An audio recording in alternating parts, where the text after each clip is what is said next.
you know, degrees of success, because success is ultimately determined by you taking it and going. One of the problems is when I reduced it from 20,000 to free, is people will go through the exercise and then not do what? Act Implement. and implement. They'll go through and say, okay, yeah, I did that. That was interesting. Okay, yeah, I feel inspired. And then they kind of go, don't do shit. You'll excuse my French. You're live. You know, that's okay. You know, but You're anyway, live. but so that's the key is that you got to do something with it. So Jenna's going to talk, and again, but my whole thing is if you really want to understand what I do, let's have a one-on-one. If you go to myvisionwarrior.com, which is my site, it's a booking site, and it has my availability. So and you have there's a opportunity for a free one-on-one or whatever, free introductory. And so you can schedule it there, and then we'll make it happen. Okay. So Jenna, you got the floor. You got the comment. I feel like I'm all up in the camera's face.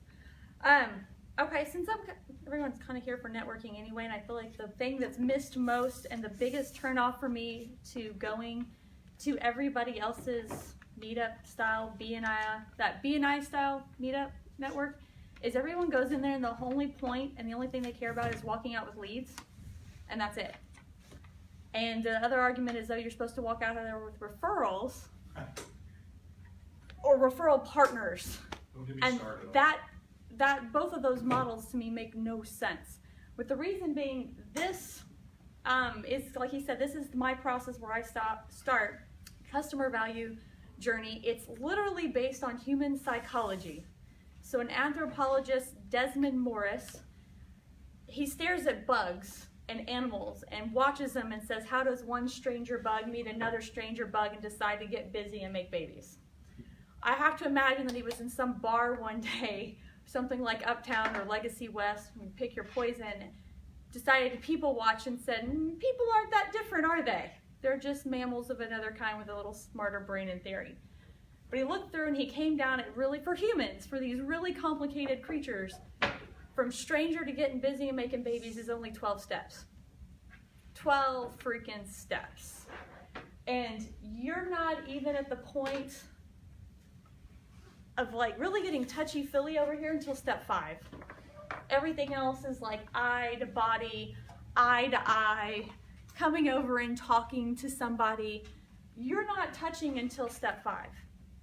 And if you'll notice, there's only 8 steps because we're not trying to get busy with your clients. Well, I guess it depends on the client. Not these types of clients, not this kind of party, right? Wrong business. Yeah. Wrong business model. We should do one of those just for fun one day. Yeah, that would Terrible. That would be a funny. You would get 500,000 views, I'll tell you. And completely new that would be a client. good viral video. We could do something. We could do something. You know, I'm a little dark and gray, so that's We could have some fun with that. a customer value journey for the pimp, the drug dealer, and the escort. All right. But when you walk in, the problem is if you're looking for sales, you've immediately jumped to stage 5. Mm-hmm. I mean, imagine if I came up, Dagmar, I'm going to use you as a prop. Can I borrow you? Come here. Me? Yeah. Sure. Stage 5. Just don't kiss me. This No. is not that kind of business. Imagine over here if I just walked up and I've never met her before, and even now this is uncomfortable, and I know her, and I was just like, "Hi." Oh, hi, Jenna. That is so awkward. Like, you've just walked in, and you can sit down now. You've Thank just you. walked up and met everybody. You're a stranger to the group. Imagine if that's how I greeted you. It's really awkward, right? Even if you think like, oh, she's a hot chick, I want her to talk. No, that's just weird. It's just weird all Maybe over. let's ask men because you might get a different The response. very definition of sexual assault is pretty much skipping 2 steps. So when you go in and you ask for sell, or worse, you ask for referral, you are skipping so many steps. You are sexually assaulting everybody in the room, proverbially. Well, That's not even a word. why you're right, and it's interesting because why is it worse to ask for referral than a sale? Because that's actually something that most of these people who teach networking don't get. Yeah, this is touching someone's face. Right. Yeah, you're asking them, I'm asking That's worse than the you sale. to introduce me to your best friend when I don't even know you. I mean, the perfect example for me is realtors. There's, at any networking group, 1 million realtors. Like, everyone's got at least 3. Like 1 out of 10 is a realtor, right? Right. I have terrible experiences with realtors. I already come into the real estate industry market with a terrible thought process of the majority of real estate agents. $500,000 deal and you can't spell words right and you got to use the letter U instead of the word U. Can't do it. So if you come in and you tell me, even though I know 50 other realtors, hey, why don't you refer me? I don't know you. And I'm looking at your business card and there's a word misspelled. So in that way, people have to get to know you. So if you try to jump straight to refer me, it's literally, in my opinion, worse than buy me. Right. So this is stranger. You just walked in and you're a stranger. We're gonna say just going to the event is awareness. They've now met you. And that's only one time. If this were in more deep marketing, we would constantly be retargeting, and the in-person meetup.com version of retargeting at this point is going to be go again and go again and go again to get to know these same group of people, because if they don't get to know you as a person, they're never going to become a referral partner, and that's assuming they can't buy something. You've got to keep going. My nose is itching. I'm going to like sneeze. Engaging. This is crazy. Talk. Actually have conversations. My 2 tips here are go early, and 2, stay late. Right, and the thing is, if you understand what we were talking about, the design of this meeting, and it's easier, I mean, in the digital space, Jenna is absolutely an expert and can help you. He's going to make fun of me now. No, seriously, no, not at all. No, you're right on target. I mean, after that. You're used to that, but that's not where I was going with this. It's really important to understand that that's a good network group. When you go look for a network group, that is engagement is what you're really, the first step in building the relationship. This is just, coming to this meeting or going to Richard's Plano Networkers or going to any other networker group. It's just attending the meeting is generally, especially if you haven't been going very much, is just the connect. It's just the awareness. It is just awareness. It is just engagement. It's not anything even close to engagement. Even if just going. Yeah, not talking. Right. But even if you go and stay, it's again, and everybody. I'm an extrovert, so I need more time. But that's why we have the priority of a one-on-one, scheduling a one-on-one. When you hear me mention that, I think that's so important, because I'm never going to get to the comfort of for sure referring you if I don't know you.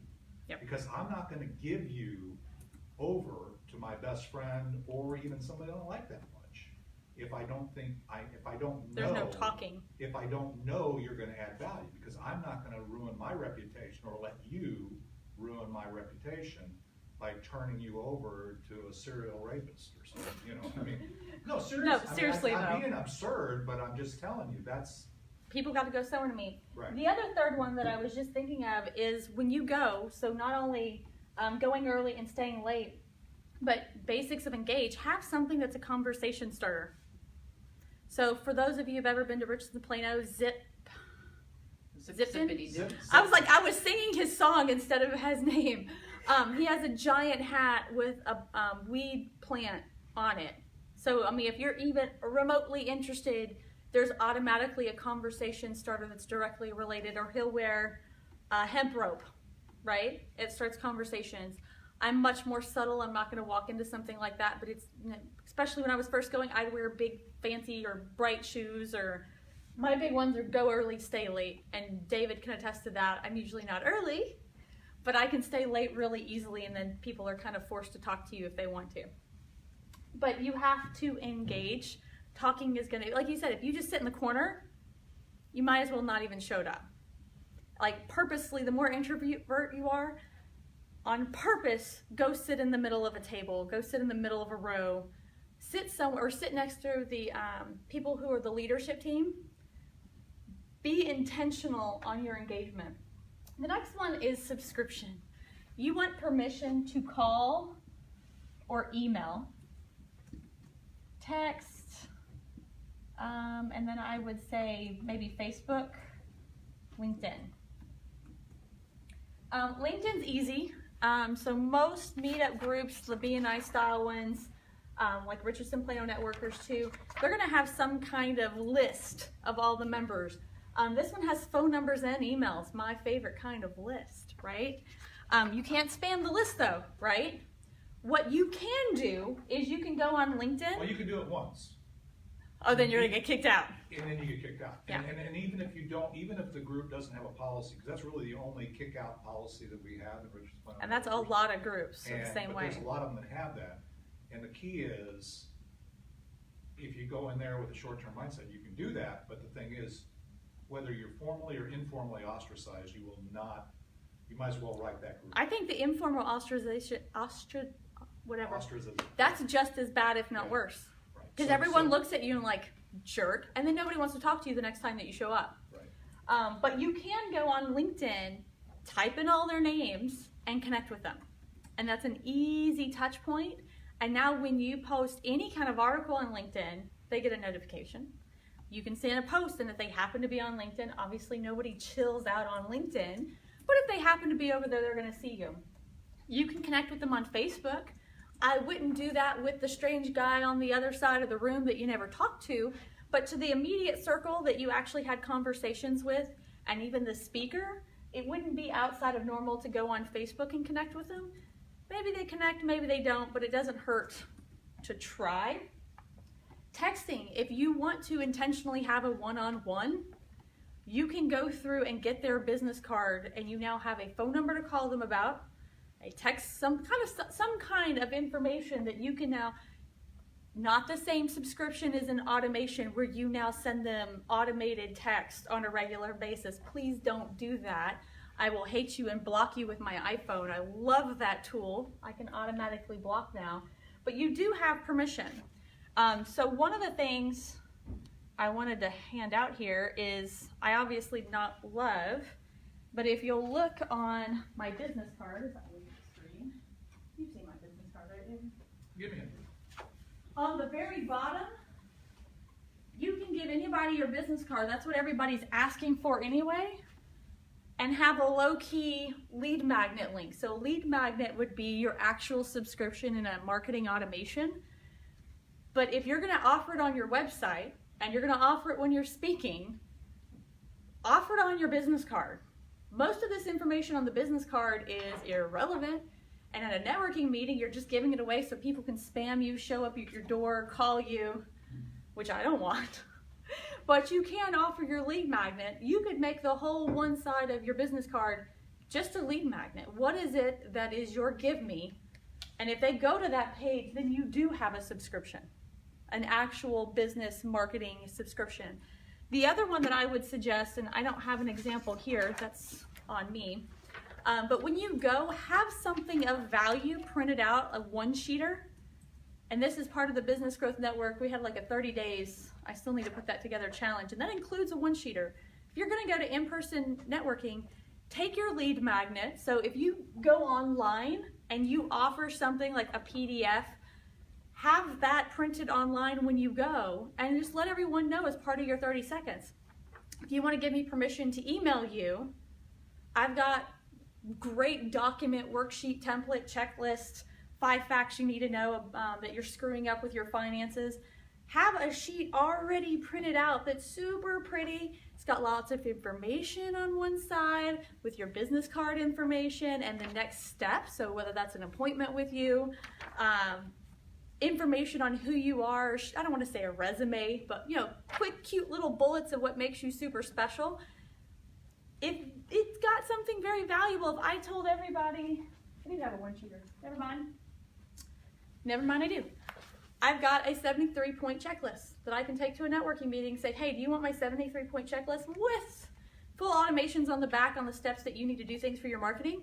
Why, yes, I do. Do I have permission to email you if I take your business card? Yes. Here you go. And don't give it away if they don't give you permission. It's yours. It's your intellectual property. You worked hard on it.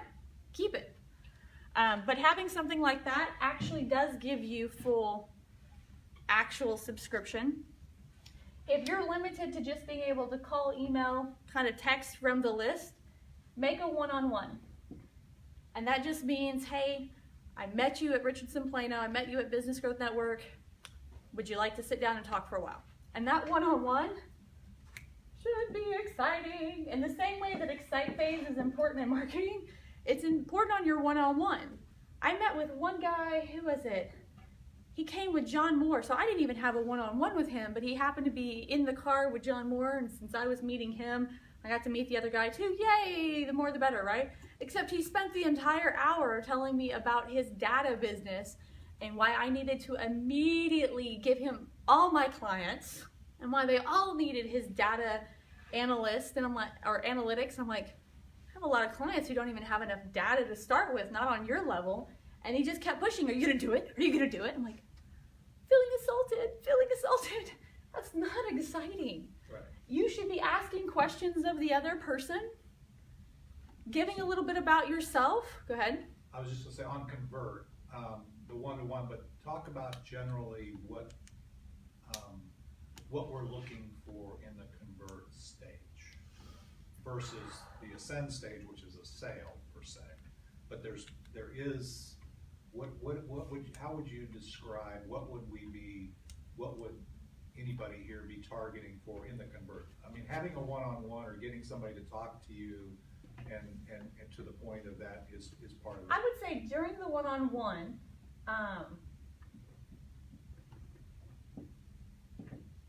be engaging first and ask questions. And then I'd probably say you kind of, at least in your head, need to pick out, are they a potential client? Are they a potential partner? And I'm not saying referral partner per se, because there are some people who are never going to be able to refer clients to you. So a client, obviously, or customer is going to be someone who can directly buy from you. That one's pretty easy peasy, right? A partner, in my opinion, is going to be someone who has very similar clients or networks, but is a non-competing.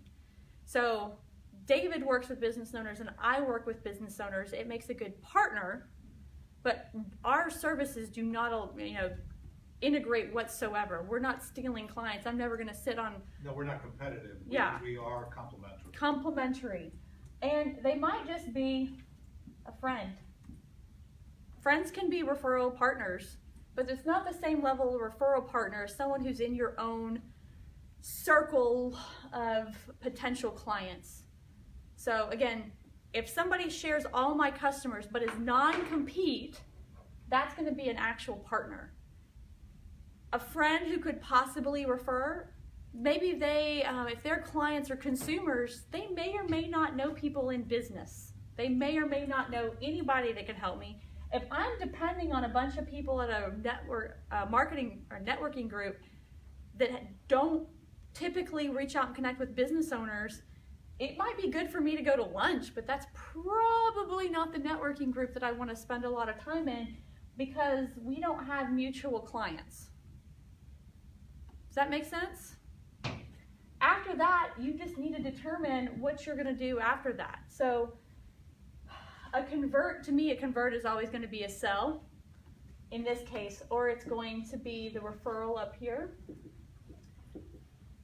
I can't spell referral. I don't think it has two F's. Don't judge me.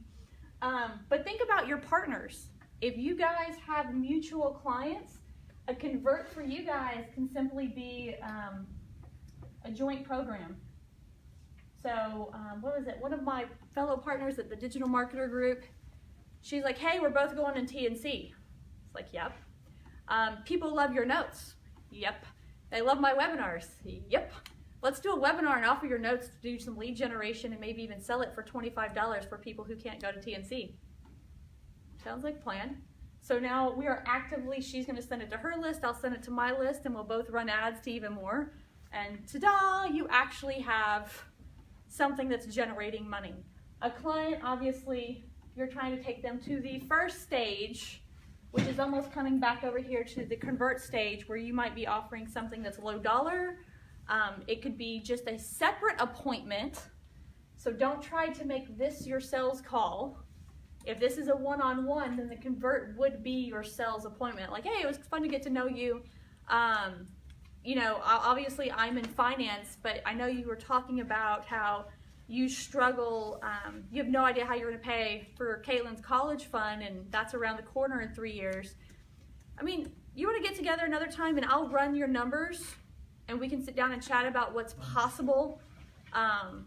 You know, you could give me a couple of numbers that are reasonable for you to put in your savings account each month. Yeah, sure. So then the convert just becomes on your own marketing. I'm gonna trip over this one day. I really will. I had a mark on the back of my heel from hitting that one time. This one's not even as big as the ones the military uses. That one I literally do trip over. Your conversion from in-person networking is gonna be your normal convert over here for your actual business. So get them to one-on-one appointments specifically to sell them your sales pitch. Get them to whatever your low dollar offer is, whether that's a $200, what's your thing again? What's the name of the? Vision Catalyst? Vision Catalyst. I'm gonna remember that one of these days. That's one of his offers. That's kind of the first, the Vision Challenge would be his. That would be yours actually here. Right. First one is where first would we one go is to the Vision Vision Challenge, Challenge. it's just whether or not it's a convert Yeah. or, yeah. That would be his entry point offer, then his core offer, and then any profit maximizer. And then all of a sudden it starts to follow the exact same trail that you would follow here. And getting people to promote, you still have to go through something. If you want this partner to go through here, the ascension stage just comes down to like maybe y'all do a joint webinar or a Facebook Live. What would be another good way to work with a partner? What was the PFM? Profit Oh, maximizer. okay. I don't know where the F came from. okay. So You're what you're saying saying to- is, to so ascend- first I sell the low offer. Then I move them to Yes. the next level. And what you're saying, the webinar is after all This these would offers? be for like your partner. So these three would be if this is going to be a potential client for you. And then this is kind of, I jacked it up. Up here, if it's not a client, Well, actually, I'm interested in a client. At which point do I put the webinar? I thought that was in convert. for you, that might be right here. That's going to be your entry point offer, is going to be your webinar to them. So you can, during the one-on-one, like, hey, you know, after listening to your goals and some of the things that you're interested in, I've got this live webinar, or I've got, you know, this ever webinar that you can watch. I have this video you can watch. You don't have to call it a webinar because they don't know what a webinar is. That you can watch. If you'd be interested, I'll send you the link. Gotcha. At that point, they're not even technically subscribed unless they have subscribed. But that gets them the subscription. The other option is be sending them to your lead magnet. This one is going to be you have to fill them out from talking to them. They may not be ready, but I would never go into your core offer, or it's certainly not a profit maximizer as their client. It would just be your lead magnet or your entry point offer. Because you don't want them to feel pressured whatsoever, and you might leave the meeting and there's nothing.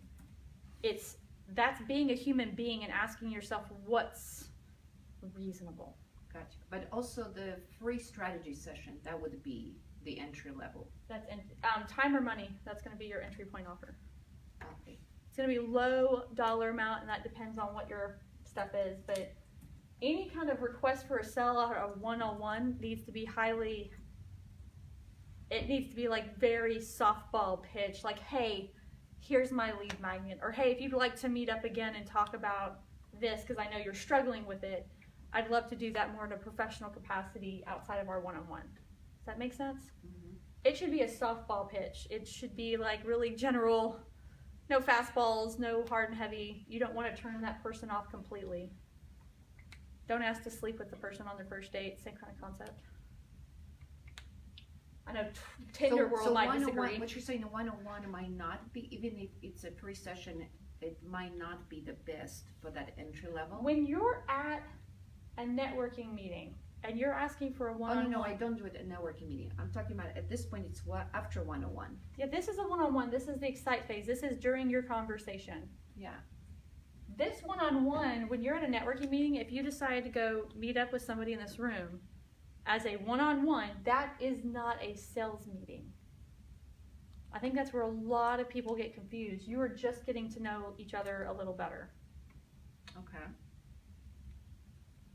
Well, there's nothing to sell if it's a free session. Well, it's not necessarily, you are not giving your information. You're not doing what you do. Now, I'm a nerd and I will totally nerd out on a one-on-one session, but even I had to learn to pull back. On a one-on-one session, we're not talking about even an entire hour. This could be, so it's very common, the reason it says 11:30 to 12, if somebody, it could be two people saying, hey, it was nice meeting you this Tuesday at lunch. Next Tuesday, let's show up at 11:30, and from 11:30 to 12, let's have our own little side conversation and kind of meet up intentionally.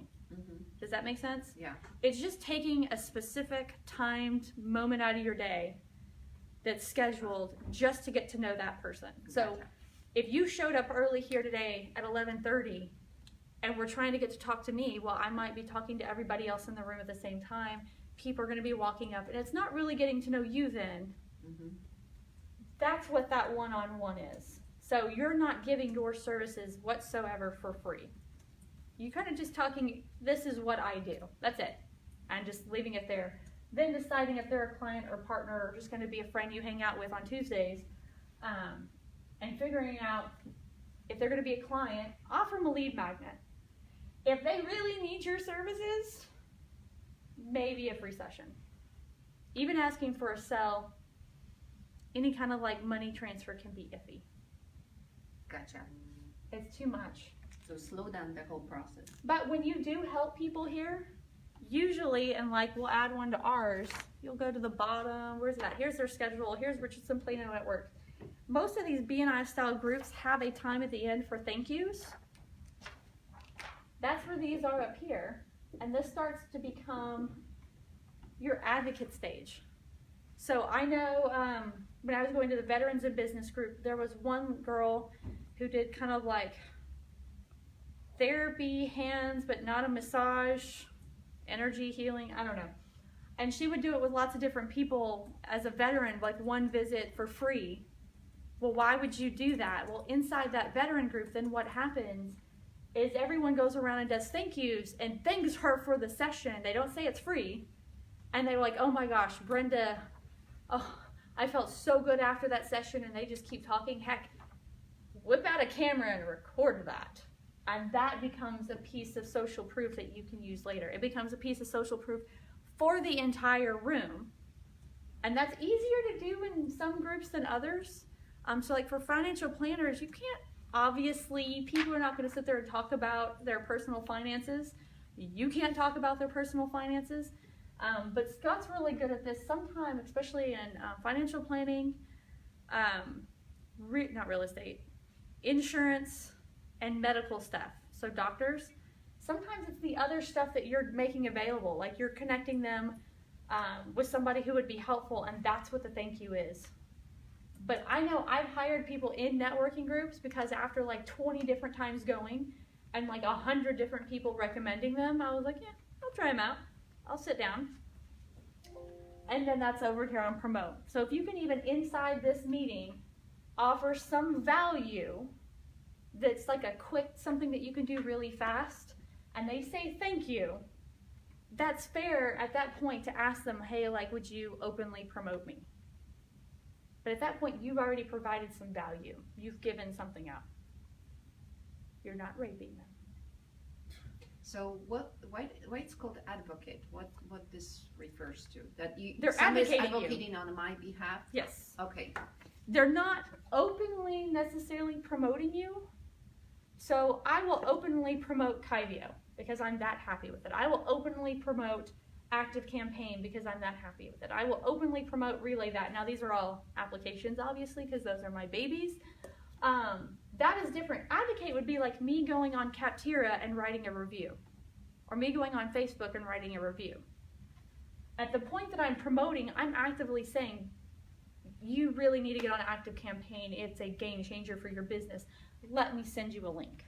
It is me actively going and writing an email to my entire list that's saying, oh my God, I found this thing. It's amazing. You need to go do it. Now, In terms of my relationship with the client, what do I do at this stage of advocate? What do I do on my end? Do I? you ask. That's the biggest one. So do I inside a ask them? networking group, you don't ask. Inside of a networking group, it's just the time period that's set away just for thank yous.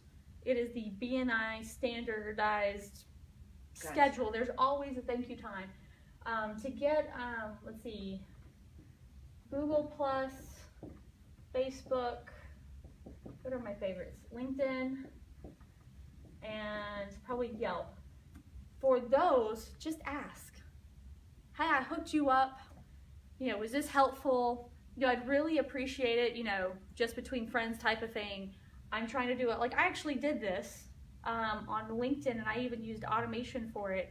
I went and to all the people I was connected with in Wichita Falls, and I sent them a message that said, hey, you know, your name. I'm about to put together a launch, and I would like to have a little bit of social proof behind me. I'm just wondering if you wouldn't mind taking a moment to follow my page on LinkedIn. I all of a sudden went from like 5 followers to over 100. And all I did was ask. I'm not asking too much. I'm not asking for a sell. I'm just asking for a little click. So if here's an example. I've helped you a lot, right? Would it be too much for me to ask, like, hey, Dagmar, I'm about to do a big launch coming up next week. Would you mind, completely honest, leaving me a review on Facebook? I actually recorded your on my voice recorder because I was walking. I was like, I need to leave her a review. So yes, I already have it ready. I just need to But see, that's transfer. not a big ask, and that's Yeah. the whole point. When you think about a dating life cycle, right? Mhm. If I walk into a bar and I'm just sitting there, and a guy comes asking me to sleep with them, or this Tinder culture of DTF, especially younger me, it would not be outside the realm to slap a person. Like, it's that offensive. However, if he comes up and he just buys me a drink, he's just buying 5 minutes to sit there and talk to me. And that 5 minutes, the only point of that 5 minutes is to get to me, talk to me for another 5 minutes. And if you look at all of your relationships, not just, you know, interpersonal, but also in business that way, the only point of this step is to get them to the next step. If I help you, it's not that big of an ask to say, hey, would you mind reviewing me? It would really help me out as a small business owner, especially in a networking group. Like that friend, right? The person who's really, I mean, you can help them out a little bit. You got to know them. They're cool. That's not a big ask to say, hey, could you recommend me on LinkedIn? Show me a little love on my Facebook reviews. If they can't help you any other way, they don't know your networks and they don't know your clients, a review's an easy way. And I tend to like Google+, LinkedIn, Facebook, and Yelp because they're online. When people have reviews on their website and I can't find them online, my first inclination is fake. Fake. I just think that you made them up. And I have to remember sometimes that people are a little older and it was before social media. Scott has ones from, who's the best-selling book author? Jack Canfield, Susan Lectern, like some really big names. I happen to know they're real because I happen to know he's literally shared a stage with those people, but it was before the day of social media and super big cameras that recorded every inch of our lives. But wouldn't it be cool to back that up with a video? Like, it's a joke. If somebody in that thank you period says something really nice, they're like, can you say it again and louder and in the microphone? Like joking, but not joking. Just ask. Get some kind of, because you can leverage, like even this is just a friend or a potential partner. If they leave you a review, this can be leveraged for future clients. Does that make sense? Mhm. Like, it doesn't have to be, everything in a networking group does not have to be a sell. It can be, a lot of it can just be adding to your social proof. Somebody cared what I had to say for 1 hour. And they left a review about how helpful I was. How do you, so say you try to go for the convert of your one-on-one and the person's not subscription list, or you can just kind of? Unless they have actively subscribed to you, you cannot have them on a mail subscription list. Okay. Nice. However, so if you're using something like MailChimp, right? That's just email marketing, period. That is all MailChimp does. For the same price as MailChimp, you can go, well, pretty much the same price. They've upped their price a little bit. You can go get ActiveCampaign, which is an actual CRM. So the difference between the actual CRM is you have people who are on your list, like MailChimp, you are actively paying by how many people are on your list, right? Mm-hmm. But you can also have people who are not on a list. So I could upload this entire sheet. Now this gets gray, sneaky. I'm former Intel. This is right in my realm and I don't care. I'm gonna talk about cybersecurity. I'm gonna start tracking you. I can take this list and I can add all these people to ActiveCampaign, and this could be a lead list for me. So they don't count towards how much I'm paying. So I could have 5,000 people who are not on the list. I find them by the tag, maybe either Meetup.com or Richardson Plano Networkers or networking contacts or something that lets me know who they are so that I can find them quickly. And I can upload all their information. You're gonna have to do it by hand, right? Because you don't actually have a copy of the Excel worksheet. That would be great. Sometimes you can be sneaky and get that too. You can upload all this information and you will not pay extra for it. You can then turn around and upload, you can download your entire LinkedIn list and upload it into ActiveCampaign. A friend of mine was telling me you can actually purchase lists. So let's say you really wanted homeowners or you really wanted business owners, and you can turn around and upload that list into ActiveCampaign. You don't have permission to mail them. You don't have permission to spam them with phone calls, but you can now track their every movement if it's associated with their email address or phone. You can now, what kind of movement? What do you mean? if they hit your website. Oh, if they do. Yeah, if they do hit your website. If I can send them messages directly from ActiveCampaign, so it's sending them a real email from my email address, but now it has tracking information similar to bulk mail, like that you would know from MailChimp. So I'll know that they got it, first that it was sent, that they got it, and that they opened it or not. And then I'll also know if they clicked on any of the links. You can sit there and send individual contacts. You cannot send bulk mail. From ActiveCampaign you cannot, or? You can never bulk mail people who you don't have permission to bulk mail. Oh, yeah. That's spam. But you can send individual emails through that kind of system that are tracked. You can set reminders, you can take notes for those people. If they're just flat out not interested, I mean, figure out why they're not interested. Are they not interested because, like in your case, they're just bombarded by people in like financial advisors, right? That's just overwhelming. And I don't know how to, I dated one and I still don't know how to know which one's good and which one's bad and which one's going to churn me. And are the fees going to be more than I actually make or eat up all the profit difference? Or is it all the same if I just toss my money? Like, you have to give me something that really is different, that stands out. Like, I'm really shocked that most financial advisors don't get hyper specific about what they're offering. Like, oh, well, if you're just going to buy stocks, I can go buy the S&P and the Dow and this and the money manager and the money market. I can do that myself. But if you come in there and you tell me, and somebody actually did this, and they just were poor on follow-up, you know what, I've got an annuity that is also a death benefit, that is also this and also that, and I'm like, what? Show me that. That sounds cool, because now I get life insurance and retirement all wrapped up in one, and I can put a rider on there for, I don't know, cancer, disability, or whatever. That sounds cool. That sounds like, as a small business owner, what I don't get because I don't have a company paying all my taxes and everything for me. You've got to be different than every other person on there and find something that catches that person's attention. So to kind of wrap back up, if they're not interested because they're full of themselves and they think they can do everything themselves, maybe not. But if you constantly provide one-on-ones to people and that person goes to that same group, and after 3 events of hearing everyone like, oh my God, you've got to meet with this guy. Like, he was so helpful. Like, he told me I could do this and I could do that, and I didn't even need him for this, that I could do this on my own.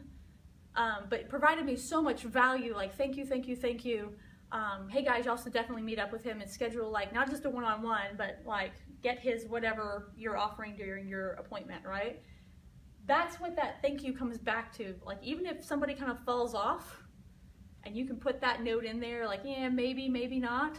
Yeah. If you keep following up in that same group and you provide value and those people can come back and say thank you, that social proof wraps back around and can take the people who said no originally and make them turn around and say, hey, you know what, I'd like to meet up again.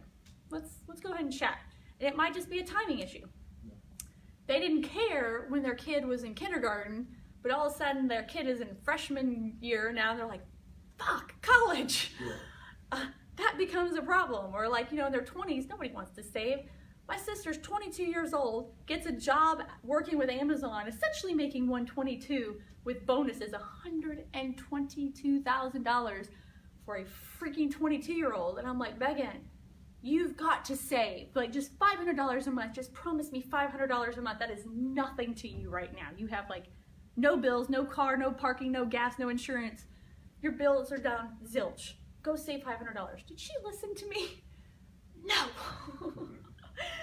Because retirement's not on her horizon at all whatsoever. Mhm. When she hits my age or she has a kid or she wants to start her own business, all of a sudden like, man, should have find me a financial planner because it's not making sense to me. Like I'm terrible at finances. I market all day long. You want me to run my books or anything else? Yeah, I should probably pay that bill before they turn my lights off. That's me, right? So sometimes it's timing. But if you grow the network and you get connected with them on LinkedIn and Facebook and you go to the same meetups and you run in the same circles and you're working with the same group type of people, they'll come around if that's their thing.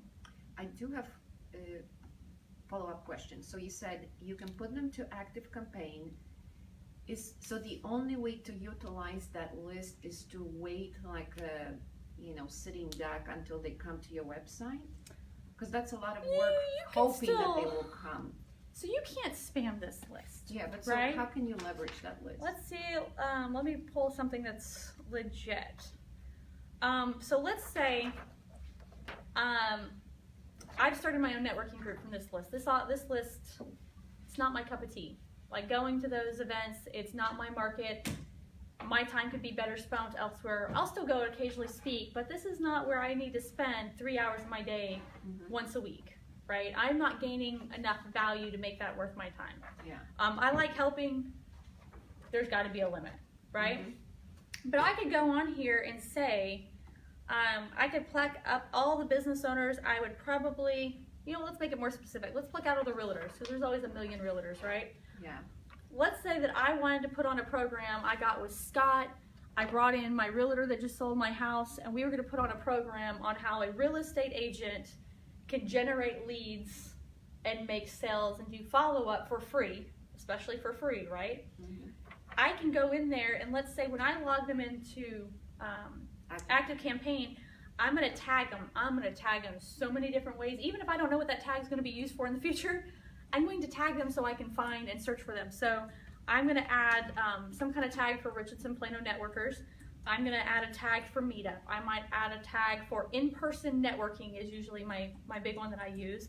But I'm also going to add, if they're a realtor, I'm going to add a tag for realtor or real estate agent, mortgage broker, life insurance, financial advisor, like a general thing of what they're doing, business owner, franchise owner.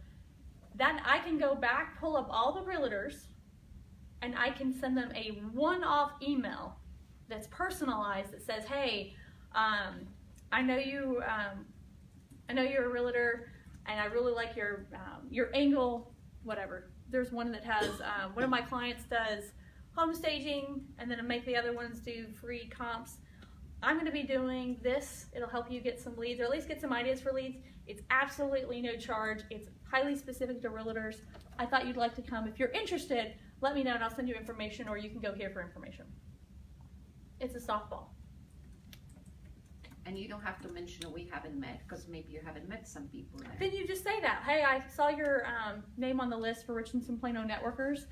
Sorry I missed you. I normally go on Fridays, and it looks like you normally go on Wednesdays. but I wanted to reach out and contact you for the blah, blah, blah, blah, because you're a real estate agent and we're doing this, blah, blah, blah, blah, blah. And you can invite them to something. I can't remember which salesperson who told me that. They're like, always have something to invite people to. You don't really get it until you start doing it, and so you just start making stuff up. Like, I've got a webinar on Friday if you'd like to go. People show up and they're like, whoa, that works. Having a grand opening party, you should come. Yay, let's go party. Always having something you can invite people to is an easy, just takes a little bit more thought process before you go. Gotcha. So then you go to Active Campaign, and because it's not a bulk, you literally schedule every single email through the Active Campaign.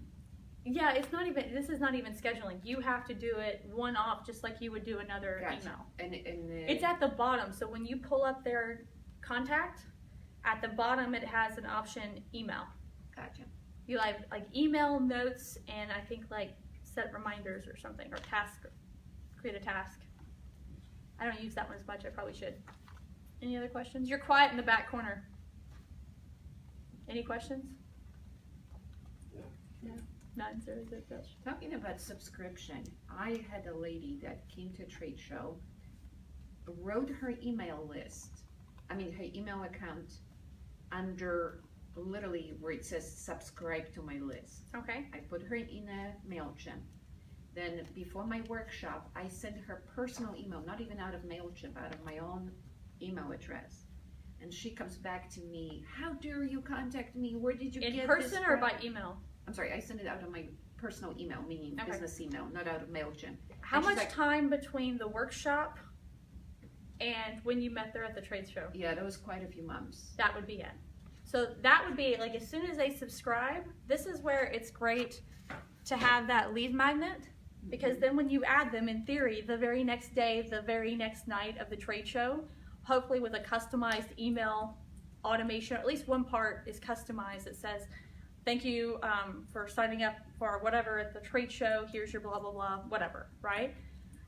That's why you keep following up with them once a month, once a week, once every 2 weeks, something, so that you stay top of mind. Gotcha. That way when you send another email 6 months later, it's not like, whoa, spammer. You don't remember who you are. It's not Yeah. your fault or her fault, it just, Now, one more question on the emails. So, some people don't open the emails even though they subscribe. So my list, I know thousands of people and I have thousands of cards, but I only put into my email list somebody that I know is interested in my service. Fair. But then when MailChimp sends it out, I think they may have marked me, so a couple things happen. MailChimp is terrible first. Terrible. With the reason being that MailChimp allows you 200 contacts for free in a list, right? 500. 500 now. So up to 500, spammers actually use MailChimp and they'll have several different accounts and they'll put up 499 contacts in there and they will just spam from that account. So now every Gmail, Outlook, whatever Apple Mail is called, all of them know that anything coming with a MailChimp address is pretty much spam. And you would just end up in the promotions folder. Promotions for Gmail, junk for the Apple computers. Gotcha, I don't because know I've what else. noticed that And that's one problem. had a The lot other of problem, unopened emails. the And other these problem is going to be, one, that's a huge one. That's an industry-wide massive problem with anything that is automated, and that just is what it is. Like you